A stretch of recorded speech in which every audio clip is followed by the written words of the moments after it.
Baik, Assalamualaikum warahmatullahi wabarakatuh. Perkenalkan, saya Marcelina Kamunia, NIM R021872. Di sini saya akan memandu jalannya sesi presentasi untuk kelompok 4 atau kuliah sistem manajemen keselamatan dan kesehatan kerja pada PT Indosemen Tunggal Prakasa Tbk di sektor lingkungan. Ini untuk anggota tim kami. Dan sebelum beralih ke materi selanjutnya, kami akan menampilkan video proses penambangan di PT Indosemen.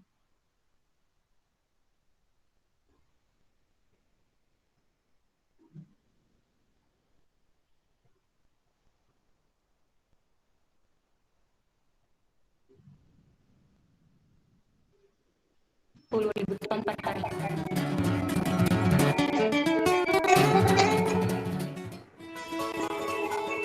Land clearing adalah proses awal dalam kegiatan penambangan yang bertujuan untuk pembukaan lahan. Alat yang digunakan pada kegiatan ini drilling adalah kegiatan pembuatan lubang tembak untuk keperluan peledakan.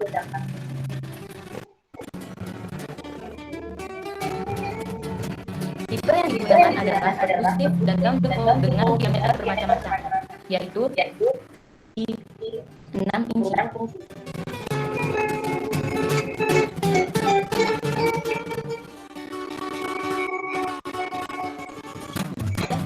Adalah kegiatan yang bertujuan untuk memisahkan batuan dari batuan induknya dengan ukuran tertentu sehingga dapat diledakan pada proses selanjutnya, yaitu loading, hauling, dan crushing. Pola peledakan yang digunakan di quality adalah stagger dengan burden spasi berbeda-beda tergantung pada diameter lubang tersebut.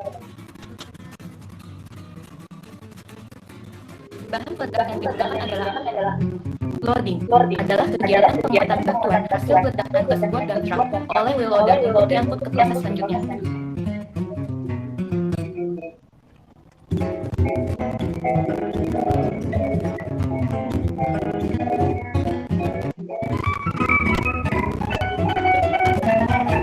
Hauling adalah kegiatan yang bertujuan untuk mengangkut material keras.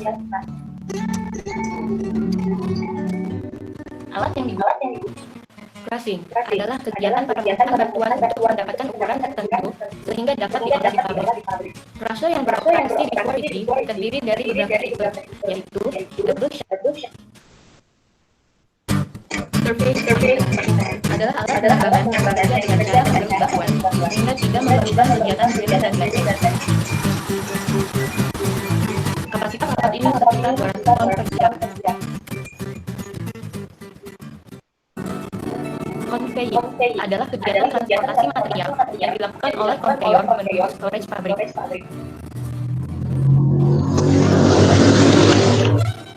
Laboratorium mining menangani uji kualitas dari sampel-sampel batuan yang diambil di lapangan. Pengujian yang dilakukan adalah untuk analisis kadar CaO dan NGO pada limestone yang digunakan untuk produksi. Storage adalah tempat penampungan material sementara sebelum diproses di pabrik. Proses ini adalah akhir dari rangkaian kegiatan mining division untuk supply data. Reklamasi mining division terdiri dari beberapa kegiatan, antara lain penanaman kembali lahan bekas tambang, pembuatan kotak.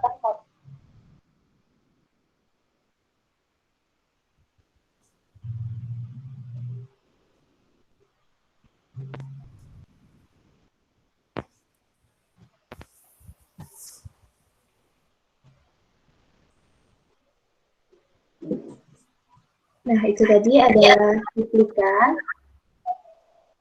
mengenai proses penambangan pada PT Indosemen. Selanjutnya kami akan membahas mengenai materi selanjutnya.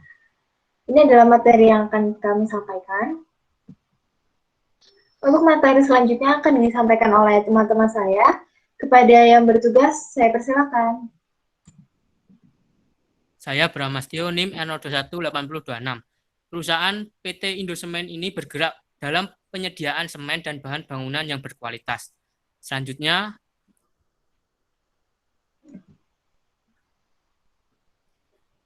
kebijakan lingkungan yang ada di PT Indosemen, yaitu 1. Mematuhi peraturan yang berlaku di Indonesia, 2. Menjalankan perusahaan dengan melaksanakan pengendalian risiko, 3. Senantiasa untuk menghemat sumber daya alam, mengutamakan keselamatan, keamanan, dan kesehatan kerja, serta mengendalikan dan mengurangi dampak lingkungan.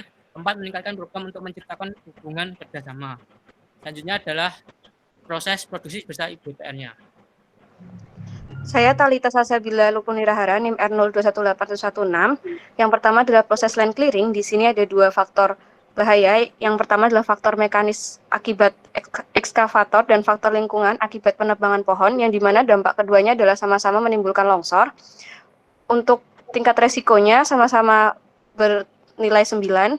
Lalu setelah didapatkan sarana pembantu itu berupa pengecekan kondisi dan struktur tanah sebelum land clearing dan perencanaan PDCA yang lebih terstruktur, tingkat resiko menurun menjadi 6. Next. Lalu selanjutnya, Sari NIM R021814. Proses kedua adalah proses drilling, di mana mempunyai faktor bahaya, yaitu faktor kimia berupa ceceran oli dan faktor kimia debu, di mana keduanya memiliki faktor kimia debu memiliki tingkat resiko lebih tinggi yang dapat mengakibatkan pencemaran udara. Kemudian ketika telah mendapat sarana bantuan pengendalian resiko, tingkat resiko turun menjadi lebih rendah, yaitu nilai tingkat resiko pada peringkat 4. Selanjutnya, Saya Bramastio. Selanjutnya adalah blasting yang mendapatkan bahaya yaitu debu. Contohnya yaitu debu bertebangan dan bisa menutupi stomata pada tumbuhan dengan tingkat risiko 10. Setelah diadakan pengendalian risiko turun hingga tingkat risiko 4. Selanjutnya bisa dibaca sendiri. Next. Yang selanjutnya adalah alat ledak dengan tingkat risiko 15. Setelah diadakan pengendalian risiko turun menjadi 6. Selanjutnya saya dari Ayu Lindani 18030. Aktivitas selanjutnya adalah loading. Terdapat hazard faktor visit, yaitu material batu yang meledak. Dampaknya itu kerusakan struktur tanah karena dump truck yang ambles. Nah, tingkat resiko terhadap hazard tersebut yaitu 6. Setelah diberikan sarana tambahan, mengalami penurunan tingkat risiko menjadi 4. Next.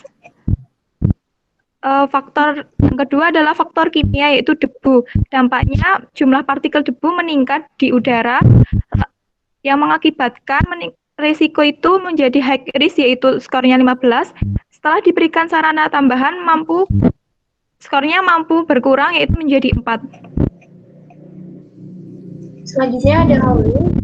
Saya Marcelina Camelia, NIM R021872. Di sini terdapat 4 hazard. Yang pertama ada debu kapur yang menyebabkan polusi udara di sekitar area hauling dengan tingkat resiko 15, dan setelah dilakukan pengendalian resiko turun menjadi 4. Lalu untuk hazard ceceran oli dari dump truck yang menyebabkan pencemaran pada tanah dengan tingkat resiko 9, setelah dilakukan pengendalian resiko dengan emergency spill kit turun menjadi 2. Lalu selanjutnya ada debu tanah yang menyebabkan polusi udara di sekitar rute lintasan hauling dengan tingkat resiko 15. Setelah dilakukan pengendalian resiko, turun menjadi 4. Kemudian ada faktor kimia dari asap hitam dump truck dengan nilai resiko 6. Setelah dilakukan pengendalian resiko berupa penggantian filter menjadi 2. Selanjutnya ada dari faktor kimia yaitu debu. Nah, debu ini berpotensi polusi dengan dilakukan pengendalian resiko dengan tingkat resiko 15, kemudian dilakukan pengendalian menjadi penurunan yaitu 10. Next. Saya Riesti Utami, NIM R021898. Untuk tahap selanjutnya adalah surface miner. Pada tahap ini terdapat 2 dampak, yaitu kendaraan berat dan debu. Kendaraan berat berdampak pada kerusakan tanah. Skor tingkat risiko mencapai 12, kemudian setelah diberikan pengendalian, skor tingkat risiko berkurang menjadi 6. Next. Untuk hazard debu ini berdampak pada tanaman. Skor tingkat risiko sebesar 6, dan setelah diberi pengendalian, tingkat risiko berkurang menjadi 4. Kemudian dampak terhadap pencemaran udara diperoleh skor risiko sebesar 12 dan setelah diberi pengendalian, skor tingkat risiko berkurang menjadi 9. Next. Ya, selanjutnya yaitu terkait aktivitas conveying. Pada aktivitas conveying ini terdapat faktor bahaya yaitu berupa kebisingan dari mesin conveyor, kemudian dilakukan pengendalian, kemudian dari tingkat resikonya 8 menjadi 6. Kemudian selanjutnya yaitu bahaya dari faktor kimia berupa ceceran ceceran oli dari bed conveyor dari tingkat resiko 6, kemudian dilakukan pengendalian, kemudian tingkat resikonya menjadi 4. Next. Ya, saya Muhammad Rizal Maulana, NIM R0218078. Aktivitas pekerjaan pada laboratorium and storage terhadap bahaya faktor kimia dengan dampak limbah bahan berbahaya dan beracun dapat mencemari lingkungan dengan tingkat risiko 12. Setelah mendapatkan pengendalian risiko, tingkat risiko turun menjadi 6. Next. Nah, kemudian ada prioritas risiko. Nah, prioritas risiko ini kita ambil yang tertinggi yaitu debu, longsor, dan tebahan B3. Nah, debu ini memiliki risiko tinggi yaitu skor dengan 15, longsor dan tebahan B3 skornya 12, dan termasuk juga risiko tinggi. Nah, lalu tindakan perbaikannya itu untuk risiko tinggi ini kita lakukan penambahan sarana pengendalian sesegera mungkin. Dalam waktu 7 hari, sarana pengendalian darurat juga perlu diterapkan. Next. Saya Ogda Tiana Sari, NIM R002180848. Selanjutnya saya Marcelina. Di sini ada regulasi yang kita gunakan untuk menjadi pedoman. Yang pertama ada ISO 14001/2015 tentang Sistem Manajemen Lingkungan, PP nomor 41 tahun 1999 tentang pencemaran udara, PP nomor 23 tahun 2010 tentang pelaksanaan kegiatan usaha pertambangan dan minerba, PP nomor 78 tahun 2010 tentang reklamasi pasca tambang, PP nomor 74 tahun 2001 tentang pengelolaan bahan berbahaya dan beracun atau B3, PP nomor 27 tahun 2012 tentang izin lingkungan, Undang-Undang nomor 32 tahun 2009 tentang perlindungan dan pengelolaan lingkungan hidup. Untuk lebih lengkapnya mengenai bab dan pasal apa saja yang kami gunakan akan kami tampilkan melalui slide sebagai berikut.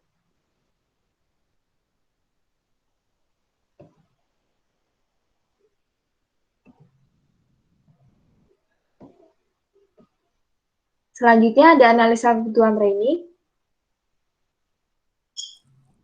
Saya Sherina Hafidia Rahmah, NIM R0128106. Menurut kelompok kami, dalam pelaksanaannya akan diadakan 3 training yang masing-masing diidentifikasi menurut SMART. Yang pertama merupakan training ISO 14001.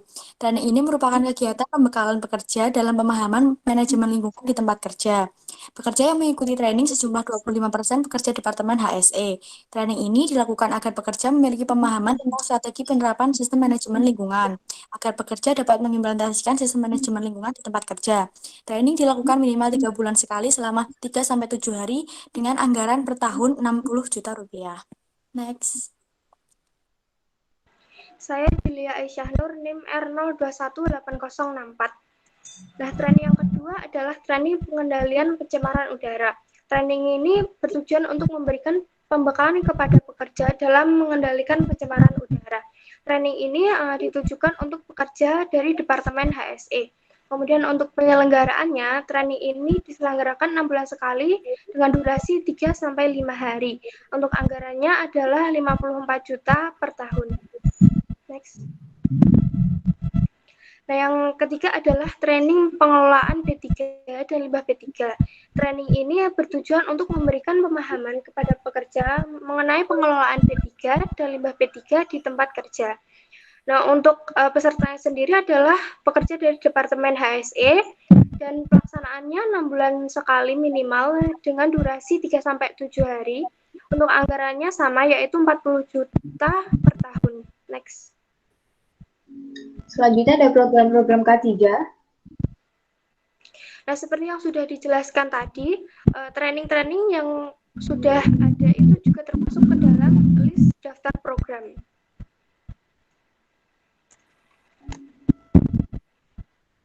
Ada training pengendalian pencemaran udara, training ISO, dan training pengelolaan limbah B3. Saya Yulia Istiqomah R0218-128, selanjutnya yaitu CSR atau Corporate Social Responsibility yang merupakan salah satu bentuk tanggung jawab perusahaan kepada konsumen, pekerja, pemegang saham, komunitas, dan lingkungan dengan tujuan mengurangi konsumsi sumber daya, menanggulangi limbah, penggunaan energi yang lebih efisien. Untuk kegiatannya sudah tertera. Selanjutnya. Selanjutnya yaitu saya Heni dengan NIM R021852. Nah, yaitu melakukan reboisasi. Nah, reboisasi ini penanaman kembali di lahan bekas penambangan batuan kapur di lingkungan dan juga di masyarakat. Nah, kegiatannya yaitu melakukan reboisasi dengan berbagai jenis tanaman, juga melakukan penanaman yaitu endemik dan juga non yang ekonomis, dan juga melakukan sosialisasi dan edukasi kepada masyarakat. Next. Ya, yang selanjutnya adalah pemasangan dust collector untuk mengurangi paparan emisi debu, terutama pada aktivitas kerjaan loading dan mesin crafting. Kegiatannya adalah melakukan pemantauan emisi debu, melakukan pengecekan dust collector, dan pemasangan dust collector serta PEP filter. Next. Saya Bramastio. Selanjutnya adalah reklamasi. Tujuannya mengembalikan fungsi lahan bekas tambang menjadi sebelum adanya aktivitas tambang. Kegiatannya terfokuskan pada reboisasi sebesar 3/4 lahan bekas tambang dan 1/4 lahan bekas tambang dibuat sebagai sarana rekreasi tambak ikan dan kolam pengendapan untuk memberikan dampak positif terhadap manusia sekitar lahan yang direklamasi. Next. Selanjutnya yaitu terkait program penyiraman hauling. Penyiraman tanah hauling ini bertujuan untuk mengurangi paparan debu yang dihasilkan dari aktivitas penambangan, khususnya pada proses hauling. Sasarannya yaitu di seluruh lintasan hauling yang dilalui oleh dump truck. Kemudian deskripsi dari penyiraman ini yaitu dengan mencampurkan ethylene dengan air yang dimasukkan ke dalam tangki truk, kemudian disiramkan ke seluruh lintasan hauling. Kemudian untuk kegiatannya sendiri, pada tahap awal penyiraman dilakukan pada setiap 1 hari selama 3 hari, kemudian akan dilakukan perawatan selama 1 bulan sekali kayak gitu. Next. Selanjutnya saya dari akan menjelaskan tentang program simulasi tanggap darurat pencemaran debu. Nah, program tersebut adalah program memberikan wawasan ilmu pengetahuan tentang debu, pencemaran debu, dan juga penanganannya, sehingga para pekerja bisa sigap dalam menangani pencemaran debu di area pertambangan. Nah, kegiatan itu diawali dengan memberikan materi tentang debu, pencemaran debu, dan penanganannya, kemudian dilanjutkan dengan simulasi yang bekerja sama dengan BPBD Kabupaten Cirebon dan pelaksanaannya minimal 6 bulan sekali selama 1 hari. Selanjutnya program simulasi tanggap darurat dan tanah longsor. Nah, program bertujuan untuk memberikan pengetahuan mengenai bahaya tanah longsor sehingga para pekerja yang ada di area pertambangan bisa sigap dalam menangani bahaya tersebut. Nah, kegiatan itu dimulai dengan pemberian materi mengenai tanah longsor dan cara penanganannya, setelah itu melakukan simulasi sesuai skenario yang telah dibuat dan bekerja sama dengan BPBD Kabupaten Cirebon, dan pelaksananya tersebut minimal 6 bulan sekali selama 1 hari.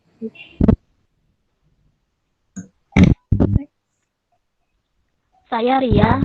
Untuk program simulasi tanggap darurat tumpahan ketiga ini bertujuan untuk menambah kompetensi dan pengetahuan pekerja dalam penanganan tumpahan ketiga. Caranya adalah seluruh pekerja.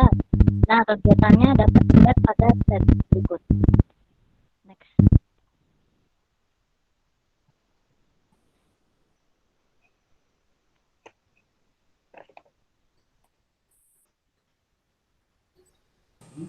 Kemudian ada prosedur tanggap darurat penanganan pencemaran debu, yaitu ada mitigasi, kesiapsiagaan pada tahap sebelum darurat dan tanggap darurat, lalu rehabilitasi dan konstruksi.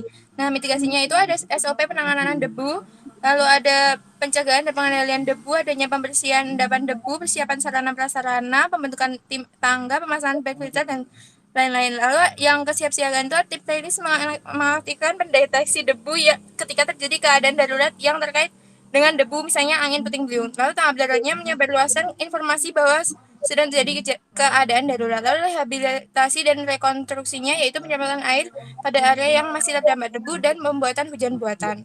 Next. Ya, saya Fauzia Cinta RN 0218-044. Prosedur tanggap darurat longsor yang pertama mitigasi, yaitu penyusunan kegiatan. Yang kedua, kesiapsiagaan pada tahap sebelum darurat seperti pembuatan jalur alternatif dan pembatasan area. Yang ketiga, tanggap darurat, yaitu pelaksana SOP sesuai bidang dan SOP tanggap darurat longsor. Yang keempat, rehabilitasi dan rekonstruksi, yaitu perbaikan tanah kembali yang rusak dan penetapan area yang perlu diperbaiki dengan yang sebagaimana fungsinya. Next. Saya Bramastio. Selanjutnya adalah prosedur tanggap darurat tumpahan B3. Yang pertama adalah mitigasi, contohnya membuat SOP penanganan B3 yang benar. Kedua, kesiapsiagaan pada tahap sebelum darurat, contohnya membuat SOP tanggap darurat bencana untuk mengurangi dampak lingkungan. Yang ketiga adalah tanggap darurat, contohnya membuat SOP tanggap darurat bencana untuk mengurangi dampak ke lingkungan. Yang keempat adalah rehabilitasi dan rekonstruksi, contohnya membuat pemulihan lingkungan yang terdampak bahan B3. Next. Selanjutnya saya Darin akan menjelaskan tentang pemulihan kedaruratan pencemaran debu. Nah, pada proses pemulihan pencemaran debu tersebut harus melakukan pemantauan kualitas udara lingkungan kerja menggunakan teknologi terbarukan, yaitu pemodelan kualitas udara menggunakan model dispersi Gauss. Selain itu, bisa melakukan proses penyemprotan pada area yang terkena dampak menggunakan truk air. Dengan saya Julia, tumpahan B3. Pemulihan ini dibedakan menjadi pemulihan dari segi manusia atau pekerja berupa perawatan kondisi fisik dan mental dan kompensasi dari perusahaan. Yang kedua ada pemulihan dari segi lingkungan. Ini dimulai dari penghentian sumber pencemaran, kemudian dilakukan remediasi, rehabilitasi, dan restorasi, yaitu upaya untuk mengurangi polutan yang ada di lingkungan dan melakukan upaya pengembalian keadaan semula. Next. Saya Ria. Selanjutnya pemulihan keadaan darurat longsor. Yang pertama adalah menetapkan area yang perlu diperbaiki dan area yang dibiarkan sebagaimana fungsinya. Kemudian perbaikan kembali tanah yang rusak dengan cara reboisasi. Next. Selanjutnya ada kegiatan pemantauan program. Yang pertama, saya Fauzia Sinta menjelaskan pertama training ISO. Poin A yaitu adalah pekerja mengikuti serangkaian training. Yang kedua, pekerja mengetahui prosedur implementasi ISO dengan baik. Yang ketiga, pekerja mengidentifikasi ketidaksesuaian di lapangan dengan ISO 14001-2015. Dan yang terakhir yaitu pekerja mengimplementasi dan memantau ISO di tempat kerja. Next. Ya, selanjutnya saya Wahyu Pamungkas akan menjelaskan terkait pemantauan mengenai training pengendalian pencemaran udara. Yang pertama yaitu terkait pekerja telah mengikuti training dan memahami materi yang disampaikan. Yang kedua yaitu pekerja mengerti cara pengendalian dan pencemaran udara yang baik dan benar. Kemudian yang ketiga yaitu pekerja mampu mengoperasikan alat ukur pencemaran udara. Dan yang keempat yaitu pekerja mampu mengatasi permasalahan yang berkaitan dengan pencemaran udara. Next. Saya Bramastio. Selanjutnya adalah training pengolahan B3 dan limbah B3. Kriteria yang pertama adalah pekerja telah mengikuti training dan memahami materi yang disampaikan. Yang kedua adalah pekerja mengerti cara pengelolaan bahan B3 yang benar. Yang ketiga adalah pekerja memahami cara mengelola limbah B3. Yang terakhir adalah pekerja mampu mengatasi permasalahan yang berkaitan dengan B3. Next. Saya Yulia Istiqomah, NIM R0218-128. Selanjutnya yaitu CSR. Ada 3 kriteria. Yang pertama, pekerja paham menggunakan sistem digitalisasi perusahaan dengan melakukan pemantauan secara langsung melalui sistem. Yang kedua, yaitu pekerja menggunakan produk ramah lingkungan dengan melakukan pemeriksaan secara langsung ke setiap divisi. Dan yang terakhir, yaitu melaksanakan pengujian terkait lingkungan dengan pemeriksaan dokumen secara rutin. Next. Saya Maulana, NIM R0218078. Kriteria dari reboisasi, yang pertama ada pelaksanaan reboisasi. Kemudian ada yang kedua penanaman berbagai spesies tanaman endemik dan bernilai ekonomis. Kemudian yang ketiga adalah lokasi reboisasi di bekas penambangan. Next. Ya, saya Sherina. Yang nomor 6 adalah pemasangan dust collector. Kriteria yang pertama adalah pengukuran kadar paparan emisi debu. Yang kedua, pengecekan kondisi dust collector. Yang ketiga, penambahan pemasangan dust collector pada area yang memiliki paparan emisi debu tinggi. Dan yang terakhir adalah pekerja mampu mengoperasikan dust collector dengan benar. Next. Selanjutnya yaitu reklamasi. Nah, pekerja memahami cara pengelolaan dan tata guna lahan bekas tambang, meninjau secara langsung lokasi dengan mampu memelihara dan merawat lokasi bekas tambang. Selanjutnya, yaitu selanjutnya penyiraman lintasan hauling. Sebelumnya saya Okta Tianasari NIM R0218088. Nah, yang pertama ada kriterianya. Yang pertama yaitu pekerja mengetahui cara menggunakan sarana dan prasarana. Lalu yang kedua pelaksanaan penyiraman lintasan hauling sesuai dengan jadwal yang sudah ditentukan. Lalu yang ketiga penyiraman pada semua lokasi yang sudah ditentukan. Lalu yang terakhir pelaksanaan perawatan lanjutan dilakukan sesuai jadwal. Next. Selanjutnya ada pemantauan simulasi tanggap darurat akibat debu. Yang pertama, kriterianya pekerja telah mengikuti simulasi tanggap darurat akibat debu. Kriteria kedua, pekerja melakukan praktik simulasi tanggap darurat akibat debu. Yang ketiga, pekerja mampu melakukan langkah-langkah penanganan jika terjadi keadaan darurat akibat debu. Yang keempat, pekerja mampu menggunakan sarana-prasarana penanganan keadaan darurat akibat debu. Nah, untuk pemeriksaan pengukuran dan pengujiannya dapat menggunakan presensi kehadiran, pre-test, post-test, maupun praktik simulasi.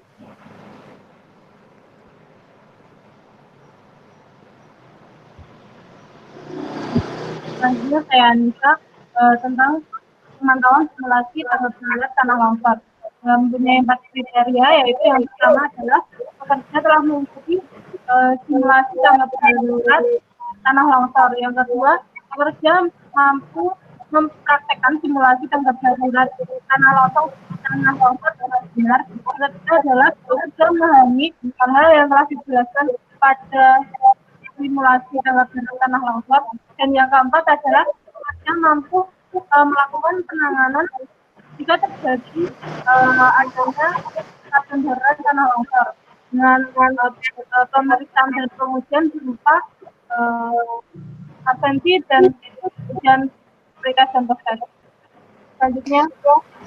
Selanjutnya saya Talita menjelaskan tentang simulasi tanggap darurat tumpahan B3, di mana memiliki beberapa kriteria seperti pada tabel, seperti pekerja melaksanakan dan mengikuti simulasi, pekerja memahami hal yang diajarkan selama simulasi, pekerja mampu melakukan tindakan penanganan, pekerja mampu menggunakan peralatan dan metode yang tepat dalam penanganan, pekerja mampu melakukan evakuasi yang benar, lalu tersedianya safety sign, dan tersedianya peralatan yang dapat digunakan. Untuk pemeriksaannya bisa menggunakan absensi, pre-test, post-test, maupun melakukan inspeksi. Next. Selanjutnya ada evaluasi kinerja dari program K3 yang telah dilaksanakan. Telah dilakukan audit internal pada bulan September 2020 dan didapatkan hasil audit bahwa seluruh program kerja yang dicanangkan sebelumnya telah terlaksana dengan baik, dibuktikan dengan hasil checklist audit yang menyatakan keterangan iya pada semua program K3 yang sudah dicanangkan. Dapat dilihat di slide. Selanjutnya ada target pencapaian. Dengan saya Julia, ini adalah tabel target pencapaian dari program yang sudah ada dan dijelaskan sebelumnya. Sasaran di sini ada 4. Yang pertama pengendalian emisi debu, yang kedua ada penanganan P3, yang ketiga ada pengembalian kondisi lahan, kemudian yang keempat ada risiko longsor. Nah, dari masing-masing program dari sasaran yang ada, itu realisasinya sudah sesuai dengan target yang ditentukan. Dan untuk jadwal dari masing-masing program sendiri sudah tertera pada tabel.